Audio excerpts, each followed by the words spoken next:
Bienvenue dans Maîtriser la paye, le podcast qui rend la paye accessible à tous. Aujourd'hui, on parle de la composition globale de la rémunération, salaire de base, primes et avantages en nature. Salut à tous. C'est vrai qu'on a tous ce réflexe, très humain. Le jour fatidique de la paie, on regarde direct tout en bas de la fiche. Oui, le fameux montant net à payer. C'est ça.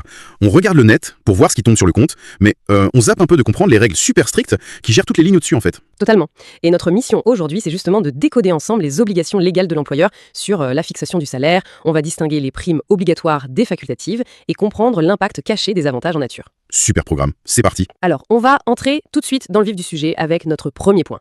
La base de la base, c'est évidemment la fixation de ce salaire au tout début du contrat. Ouais. Du coup, comment ça se fixe légalement, ce salaire de base, quand on est embauché? Parce que, on entend souvent dire que tout est négociable, non? Est-ce que le patron peut faire ce qu'il veut au final? Alors, c'est une excellente question pour démarrer. Sur le papier, oui, on parle de libre négociation, c'est-à-dire que le montant est fixé librement pendant vos entretiens d'embauche. D'accord, de gré à gré ensemble. Voilà, c'est ça, un accord de gré à gré.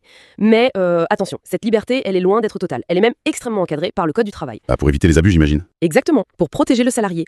L'employeur ne fait pas ce qu'il veut. Par exemple, la première limite évidente, c'est le minimum absolu. Le salaire ne peut jamais, au grand jamais, être inférieur au SMIC mensuel brut. Ouais, le fameux salaire minimum. Tout à fait. Et pour être très précis sur les chiffres actuels, ce plancher, il est de 1 823,03 € depuis le 1er janvier 2026. Ah oui, c'est précis. Toujours, au centime près en paix, vous le savez. Donc ça, c'est le socle incompressible. Ensuite, il y a une deuxième règle fondamentale, c'est l'égalité stricte de rémunération entre les femmes et les hommes. À travail égal, salaire égal, c'est ça? Exactement. Si les responsabilités, les compétences, l'expérience sont identiques, le salaire doit être rigoureusement le même, c'est non négociable. Ça, c'est tout à fait logique, oui. Mais en préparant l'émission, j'ai vu un truc fou, une histoire d'interdiction d'enchères. C'est quoi ce système? Ah oui, c'est une anecdote juridique assez surprenante, mais très sérieuse. Il est formellement interdit en France de fixer un salaire via des enchères électroniques inversées. Attendez, des enchères? Genre sur Internet? Oui, imaginez une plateforme en ligne, un peu dystopique, où plusieurs candidats postulent pour le même job et y voient l'offre de salaire baisser en temps réel. Ah ouais, l'enfer. C'est ça. Le poste reviendrait à celui qui cliquerait pour accepter le salaire le plus bas possible. Donc le nivellement par le bas absolu. Mais c'est terrifiant d'imaginer qu'il a fallu une loi pour l'interdire. Ça veut dire que certains ont essayé, non? Bah oui, le législateur a dû intervenir pour bloquer cette pratique qui transforme vraiment l'humain en marchandise. Bon, ça c'est froid dans le dos. D'accord, imaginons que j'ai signé mon contrat dans les règles, le salaire brut est validé. Est-ce que c'est gravé dans le marbre ou est-ce que mon patron peut le baisser unilatéralement plus tard? Genre s'il y a une grosse crise économique. Alors, la règle est très stricte. En cours de contrat, on ne peut absolument pas modifier votre salaire sans votre accord explicite. D'accord, donc je dois dire oui? Voilà. Le salaire est un élément essentiel du contrat. Donc si l'employeur vous propose une baisse et que vous dites non, ce refus n'est jamais une faute. Ah, ouf, ça rassure. On ne peut pas vous sanctionner juste parce que vous voulez garder le salaire que vous aviez négocié à la base. Mais, attention, c'est là qu'il y a une subtilité. Je le sentais venir, le fameux mais. Et oui, votre refus n'est pas une faute. Cependant, si cette baisse était motivée par une cause réelle et sérieuse, l'employeur peut réagir. C'est-à-dire? Par exemple, si l'entreprise a de graves difficultés économiques avérées, ou si c'est suite à une rétrogradation disciplinaire justifiée. Là, votre refus peut entraîner votre licenciement. Waouh, attendez, donc je peux quand même être viré? C'est un peu un piège redoutable, non? C'est un casse-tête, oui. Mais juridiquement, le licenciement sera prononcé pour le motif initial, donc la difficulté économique, pas parce que vous avez dit non. D'accord, je saisis la nuance, mais ça reste chaud pour le salarié. Et dans l'autre sens, pour se protéger de l'inflation, est-ce que je peux mettre une clause dans mon contrat qui augmente mon salaire automatiquement tous les ans? Réflexe logique, mais non. Toute clause de révision automatique calée sur le SMIC ou sur l'inflation, c'est formellement interdit par la loi. Ah mince, donc faut négocier soi-même. Voilà, négociation individuelle ou collective. Par contre, il y a un cas où votre paie baisse légalement en fin de mois sans toucher au contrat. C'est si vous ne travaillez pas. Genre, si je fais grève. C'est l'exemple classique. Jour de grève égale contrat suspendu, donc pas de travail, pas de salaire, c'est une retenue autorisée.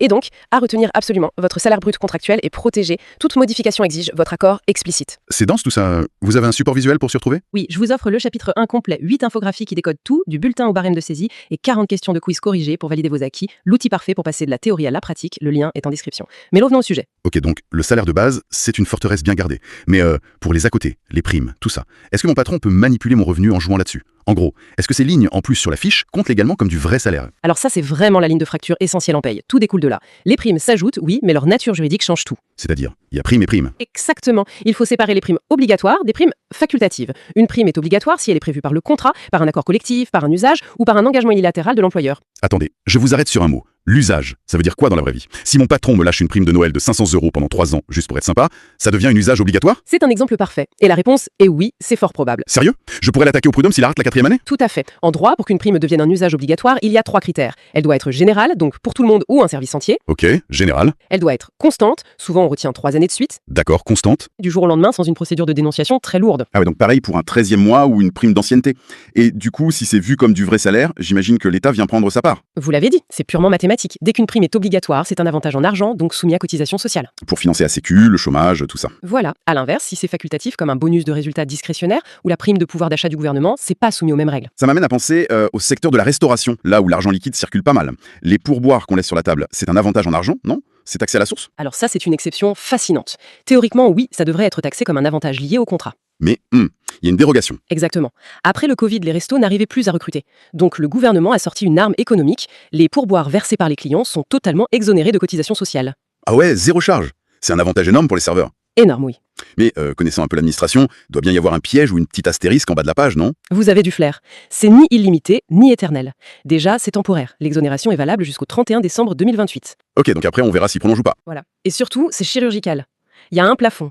Pour échapper aux cotisations, votre salaire de base sans les pourboires ne doit pas dépasser 1,6 fois le SMIC. Oula, sortons la calculatrice mentale. 1,6 SMIC, ça fait quoi concrètement en euros aujourd'hui?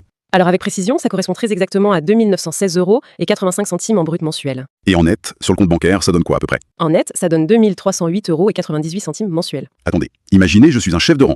Mon fixe est à 2 916 € et 86 centimes. Genre, je dépasse d'un seul petit centime, je perds l'avantage juste sur le dépassement? Rassurez-moi. Eh bien non, c'est l'effet couperet. La mécanique est complètement binaire. Quoi? Sur la totalité? Sur la totalité. Si vous dépassez d'un centime, l'exonération saute intégralement pour tous vos pourboires du mois. Ils rentrent dans la base classique et sont taxés dès le premier euro. Ah la vache, l'angoisse pour les gestionnaires de paie. C'est surveillé comme le lait sur le feu, je le garantis. Donc, à retenir, prime, la nature de votre prime, obligatoire ou facultative, change tout sur vos droits. Et l'exonération des pourboires est soumise à un plafond strict. On peut aller encore plus loin. Oui, j'ai publié un article Substack sur ce sujet avec une infographie à télécharger. Le lien est en description. Continuons. D'accord, alors on a beaucoup parlé d'argent direct, les primes, les pourboires, mais comment ça se passe pour les trucs invisibles? Ce qui n'est pas payé en monnaie, genre la voiture de la boîte ou la cantine gratuite. Ce que vous décrivez là, c'est ce qu'on appelle les avantages en nature. C'est un peu une monnaie invisible, un salaire fantôme. Ouais, on voit rien passer sur le compte. Rien en monnaie sonnante et trébuchante. C'est souvent la nourriture le midi, fournie gratuitement ou pour presque rien, mais ça peut être le véhicule de fonction utilisable le week-end, le logement de fonction ou même le PC du boulot qu'on garde à la maison. Ok, mais vu que je touche pas cet argent pour payer mes factures d'électricité à la fin du mois, concrètement, à quoi ça sert de le mettre dans mon salaire brut? Alors c'est là que l'illusion du cadeau disparaît en fait. La loi exige de monétiser tout ça. De lui donner une valeur en euros, quoi. C'est ça. On ajoute cette valeur tout en haut de la fiche de paye et l'impact est massif. D'abord, ça permet de vérifier que l'employeur respecte le minimum salarial, le fameux SMIC. Ah oui, donc si je suis un peu sous le SMIC en liquide, mais que je suis logé gratis, ça compense pour être dans la légalité. Exactement. Et le deuxième point positif pour vous, c'est que ça gonfle virtuellement votre brut. Donc ça augmente la base de calcul pour vos indemnités de congés payés ou de licenciement. Le chèque final sera plus gros. Ouais, mais je suppose qu'il y a un revers à la médaille. Si mon brut gonfle artificiellement, l'État va venir se servir sur ce montant, non? Vous avez tout compris. C'est le principe des vases communicants. Ça gonfle l'assiette pour le calcul de vos impôts. Donc je paye des impôts sur une voiture que je ne possède pas. Exactement. En France, tout revenu subit des prélèvements. La CSG, la CRDS. Plus le brut gonfle avec cette voiture, plus la part qui part aux organismes sociaux augmente. Et ces charges, elles sont déduites de mon salaire net en vrai argent. Voilà, votre chèque à la fin du mois, celui en euros, sera plus petit que si vous n'aviez pas l'avantage en nature. Et ça augmente aussi ce que vous déclarez aux impôts sur le revenu. Donc à retenir, un avantage en nature n'est pas un cadeau gratuit, il augmente votre base d'imposition et de cotisation. Ah, c'est vraiment implacable. On comprend vraiment pourquoi faut éplucher le haut du bulletin, ça impacte toute notre vie fiscale. Juste pour être sûr d'avoir bien capté, si mon employeur me verse une commission ponctuelle, non prévue au contrat, ça rentre dans le calcul de mes congés payés? Non. Pour le calcul de l'indemnité de congés payés, seules les sommes ayant un caractère obligatoire et permanent sont retenues. Une gratification purement bénévole ou exceptionnelle n'est pas considérée comme un élément de salaire constant. Ok, limpide. Pour aller encore plus loin, mon livre Maîtriser la paye, édition 2026, transforme la complexité en visuel clair. Avec 50 infographies pour tout comprendre et 250 questions corrigées, vous avez enfin les clés pour maîtriser chaque calcul. Le lien est en description pour commander votre exemplaire. Soutenez ce nouveau podcast avec une note 5 étoiles et un avis sur votre application d'écoute, ça aide d'autres à nous trouver. Merci de nous avoir écoutés, on se retrouve demain pour un nouvel épisode. Prenez soin de vous. À demain sur Maîtriser la paye.